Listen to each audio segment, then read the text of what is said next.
people fighting their British government because the British government was denying them the rights that had been secured to all Englishmen for over 700 years.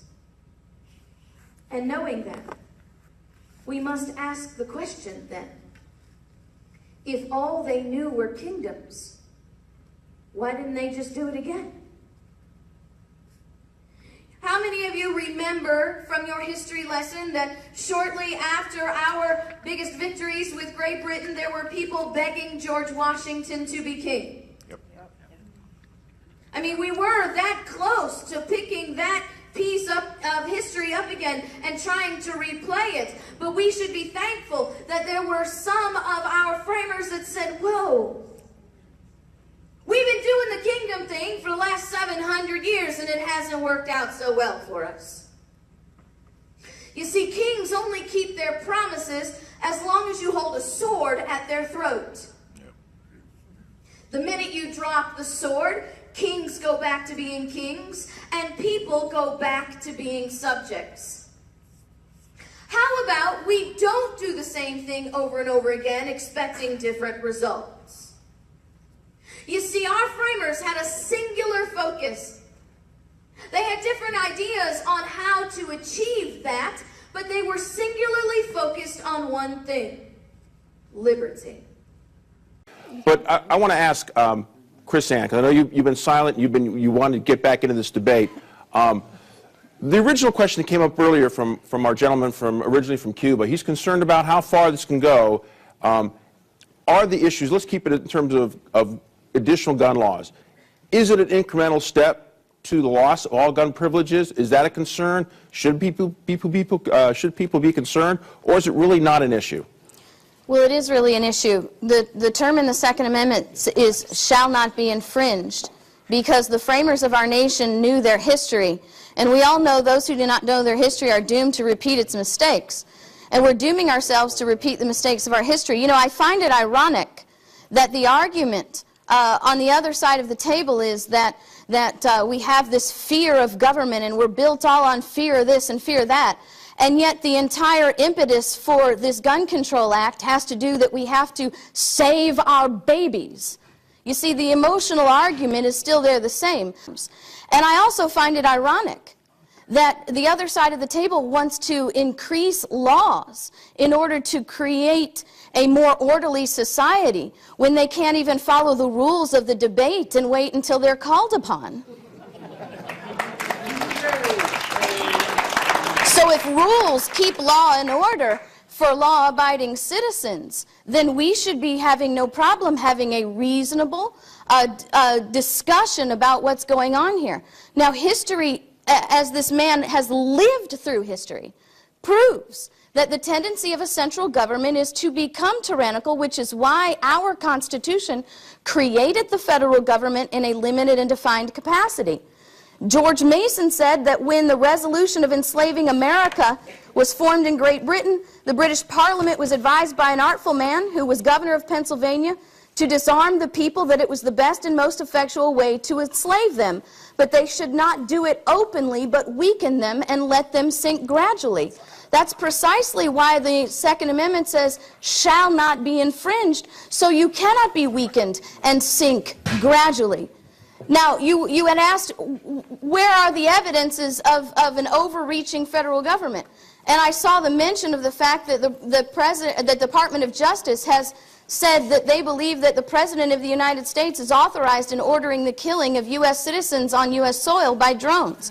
That is not a lie. That is an actual written statement by Eric Holder from the Department of Justice, and you can go read it. You can actually read the Department of Justice white paper, which says that the Department of Justice has rationalized in some quasi-legal 16-page paper that they not only have the ability to assassinate U.S. citizens anywhere on the globe, they have the ability to do that, and in their very own words, without any evidence whatsoever, and that they can do that, and the courts have no jurisdiction to tell them they can't. So if the federal government can assassinate its own citizens with no evidence, these are not my words, go read the paper yourself. and they can do it terrorists, by the way, anywhere, the people they assassinate then called terrorists. what are you going to do? And the assault and the assassination doesn't have to be on the battlefield. These are people that are completely removed and engaged in no activity whatsoever.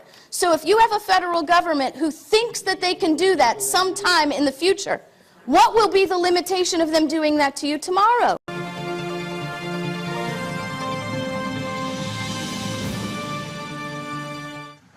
The Council is now ready to proceed to the vote on the draft resolution before it.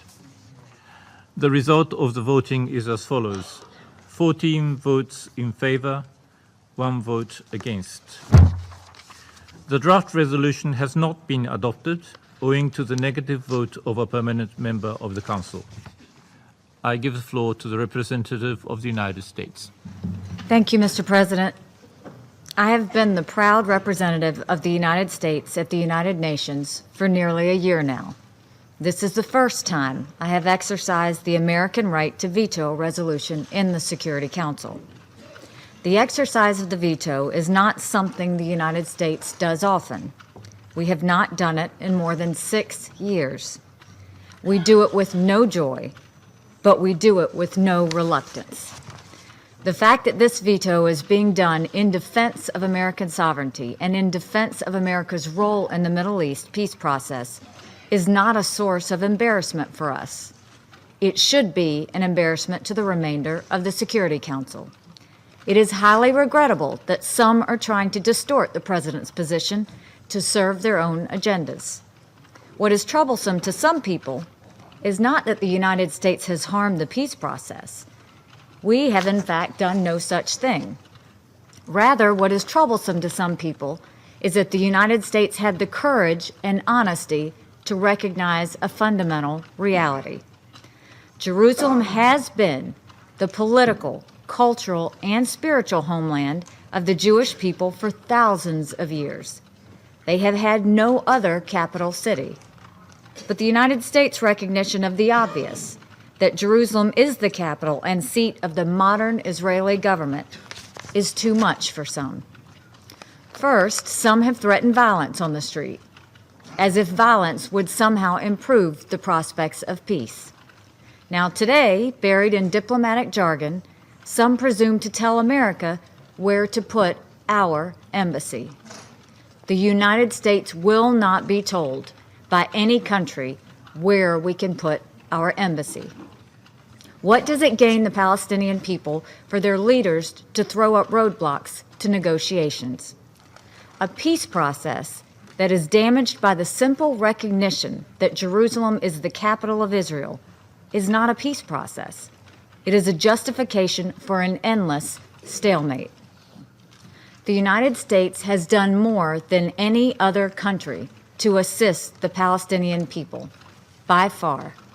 Since 1994, we have given over $5 billion to the Palestinians in bilateral economic assistance, security assistance, and humanitarian assistance. Last year, the United States voluntarily funded almost 30% of UNRWA's budget. That's more than the next two largest donors combined. And it's vastly more than some of the members of this council that have considerable financial resources of their own. I'll be blunt. When the American people see a group of countries whose total contributions to the Palestinian people is less than 1% of UNRWA's budget, when they see these countries accuse the United States of being insufficiently committed to peace, the American people lose their patience. What we witnessed here today in the Security Council is an insult. It won't be forgotten.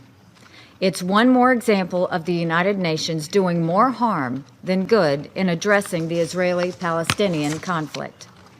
Today, for the simple act of deciding where to put our embassy, the United States was forced to defend its sovereignty. The record will reflect that we did so proudly. Today, for acknowledging a basic truth about the capital city of Israel, we are accused of harming peace. The record will reflect that we reject that outrageous claim. For these reasons, and with the best interests of both the Israeli and the Palestinian people firmly in mind, the United States votes no on this resolution. Thank you.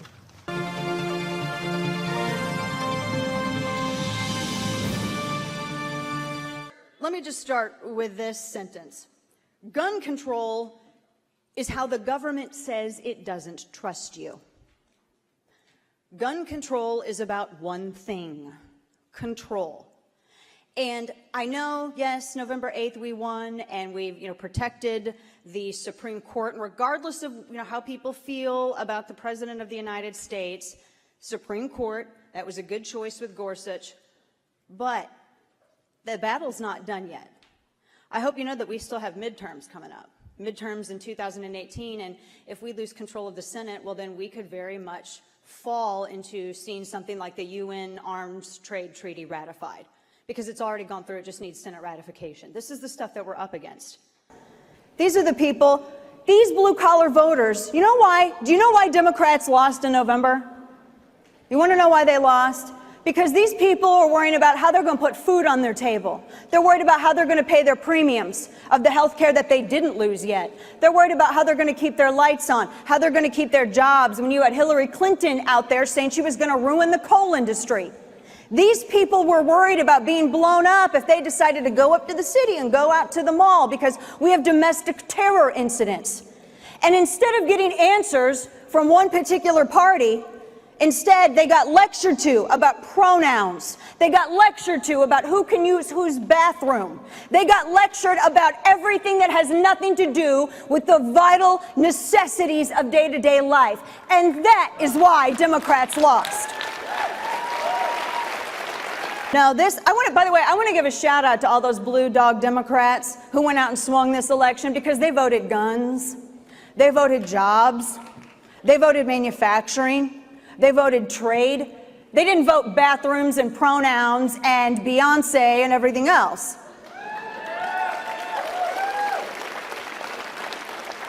And you know what? Sorry, Democrats, we stole your girl. You know what? I look at it like this. Because of those blue dog Democrats that we stole, actually, they were with the NRA the entire time. The NRA brought them and helped and encouraged them to vote for freedom and made sure, look, this is what is on the ballot. And now, as a result of this, we got Neil Gorsuch knocking at the door. As a result of this, we have real generals making decisions in like the State Department, Pentagon, Department of Defense. These are great decisions. And you're not going to find no bigger tent than what you find at the NRA. You won't.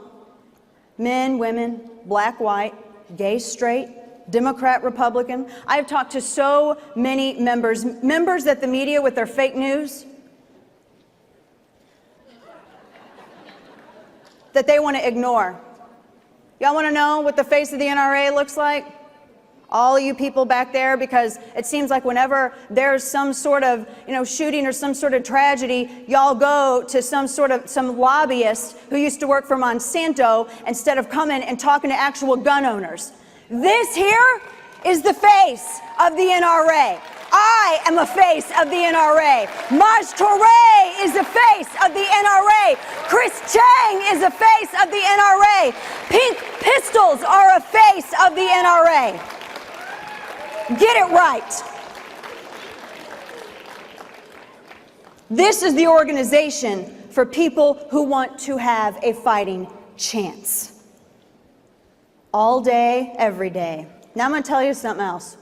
This is the organization for women who don't want to be afraid if they stop at the grocery store to get some milk at night after working all day, and they got to get milk and toilet paper for their family, and they got to stop at the grocery store. I don't want to feel afraid walking to my car at night, because you have these lobbyist groups out there who think it's virtuous to be a victim and not virtuous to be an armed defender of yourself and your family. And so the first thing that you need to know about gun control is it's the government telling you it doesn't trust you. It is control, period. In fact, gun control has racial roots. I have a whole entire chapter, everything cited to the nth degree, which is why when any of these people, when any of the Brady campaign, the Moms Demand, any of these Bloomberg groups have ever tried to attack me, they try to attack the cover of the book, they try to attack my appearance, they try to attack the way I talk, or that my family's redneck, or something like that. They never attack the book. It went through two legal reads. The second one, I demanded that it go through, just to make sure everything was covered. It's a left-wing lynching. That's what gun control is. The first federal gun grab was Wounded Knee. And there's an ideology and a party that orchestrated it, but we'll get to that later. That was the first federally backed gun grab. And we've had more in recent time. We saw it after Hurricane Katrina. That was another federally backed gun grab. It is still happening today. And one of the things that gun control advocates want to do is they want to exploit natural disaster. They'll exploit anything that they can so that they can say, we're the government and we're here to help. And we all know what Reagan thought about that. Let me first say a word about my identity and my background. I am a Jewish, age-enhanced, female-identified person with a gender non-conforming multi-poo named Izzy. Way back in the last century, I was a feminist academic in good standing with my feminist colleagues. I was invited to feminist conferences and asked to review papers for Feminist Philosophy Journal. My courses were cross-listed in women's studies. I never knew quite why, because I wasn't really teaching anything. But I was a woman, and at that time, you know, they assumed I should be counted. That was fine. Well, anyway, that all changed in 1994 when I published a book called Who Sold Feminism. That book was strongly feminist, but I rejected the idea that American women are oppressed. Feminism overall had worked, I said. I mean, there are still problems, but by the 90s, I mean, American women were among the freest, most liberated in the world. And it just didn't make sense to say that women were all that worse off than men. It was a complicated mix of benefits and burdens. But I said to speak of American society as a patriarchy, or to refer to American women as a subjugated class, that was just absurd. So I argued. Well, some prominent feminists actually agreed with what I had to say. I even received some fan mail, but not very much. I was quickly subjected to a colorful array of epithets for my heresies, and many feminist leaders were passionately convinced that the United States is an oppressive patriarchy. They did not appreciate my plea for moderation. I am a strong supporter of old-fashioned equality of opportunity feminism, the kind of feminism that won women great, educational opportunities and, just look at American society. As I said, women are flourishing in unprecedented ways. Equity feminism developed out of the European Enlightenment. It wants for women what it wants for everyone: opportunity, dignity, liberty. Equity feminism has never been popular in the academy. In the late 70s and 80s, many feminist theorists, led by the quite brilliant legal scholar Catherine McKinnon, they came to view our society as a pervasive, all-encompassing male hegemony.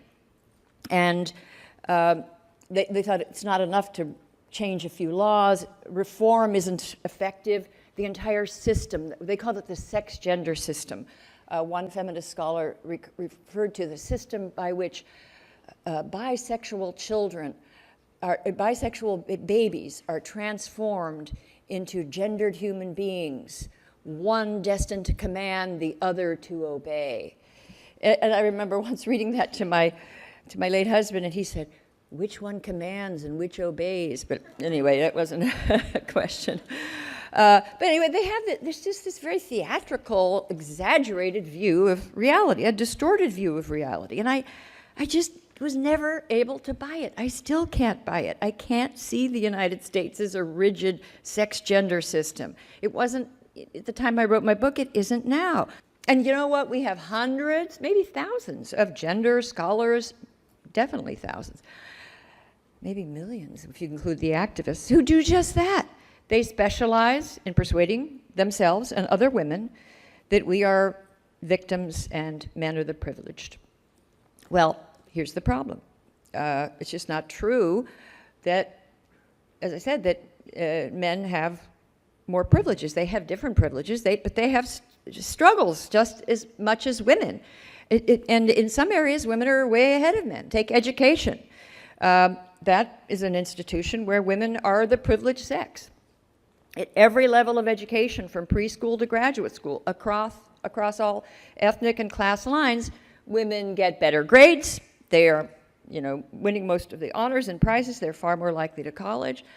Today, women earn a majority of the bachelor's degrees and other advanced degrees. They surpassed men in PhDs.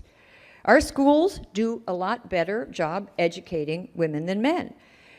And according to the Labor Department, there are about 10 million men now in prime working years, 25 to 54, who are out of the labor force altogether, not just unemployed, not seeking to be employed. The economist Larry Sommers, former president of Harvard, has looked at the data and concluded that by mid-century, unless things change, about a third of all men in their prime working years, 25 to 54, are going to be out of the workforce. Now, you would think that we might, say, do something about that, but if you bring up male problems, even problems that threaten our workforce and threaten our economy, threaten the social stability of the country, it's called backlash. And the gender scholars just don't talk about it. And she said, it's like women, they occasionally will do these jobs, but largely the dangerous and gritty jobs are done by men. Now, is it any surprise that the Bureau of Labor Statistics reports that every year 5,000 Americans die in the workplace from accidents, 92% men? So we hear all about the Fortune 500 CEOs, but what about the unfortunate 4,600 men who are, dead? It's just that it's not brought up. The point that I'm making is they oversimplify. Take something like the vulnerability to violence. It's absolutely true that women are more vulnerable to sexual assault.